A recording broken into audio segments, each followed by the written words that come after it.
जिल्ह्यात एकीकडे ढगफुटीसारखी परिस्थिती असताना दुसरीकडे भर पावसातही पिण्याच्या पाण्याची टंचाई कायम असल्याचं समोर आलंय।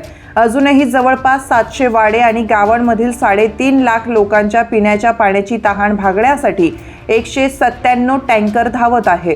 यंदा पावसाचं आगमन बरंच लांबलं, तसं ते दरवर्षीच लांबत असलं तरी यावेळी मात्र अवकाळीही फारसा बरसला नाही। त्यामुळे जुलैचा पहिला आठवडा संपला तरी पाण्याचं दुर्भिक्ष्य काही संपलेलं नाही। जूनमध्ये पाऊस गायब होता, पण या महिन्याच्या पहिल्या दिवसापासूनच बऱ्यापैकी पाऊस कोसळत आहे। महिन्याचं सरासरी पर्जन्यमान 69 मिलीमीटर आहे। प्रत्यक्षात मात्र 7 दिवसात आतापर्यंत 59 मिलीमीटर पावसाची नोंद झाली आहे। सोमवारी धुवाधार पाऊस बरसला, मंगळवारी सकाळपर्यंत विक्रमी 36 मिलीमीटर पावसाची नोंद झाली। त्र्यंबकेश्वर तालुक्यात ढगफुटीसारखा पाऊस होईल असा इशारा हवामान खात्यानं दिला होता। असं असलं तरी याच जिल्ह्यात अजूनही पाण्याचं दुर्भिक्ष्य काही कायम असल्याचं भीषण वास्तव समोर आलं आहे।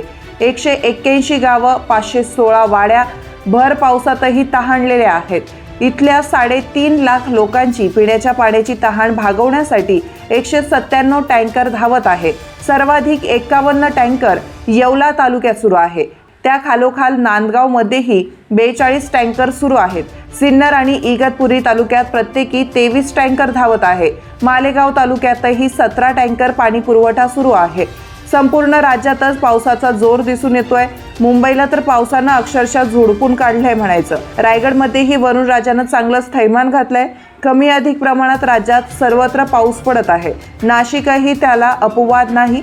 याच नाशिकमध्ये भर पावसातही पिण्याच्या पाण्याची टंचाई कायम असल्याचा विरोधाभास लपून राहिलेला नाही। तुमच्या भागातील प्रत्येक बातमी पाहण्यासाठी तसेच अशाच ताज्या आणि विश्वासार्ह घडामोडींसाठी उत्तर महाराष्ट्र न्यूज नेटवर्क सोबत जोडलेले रहा।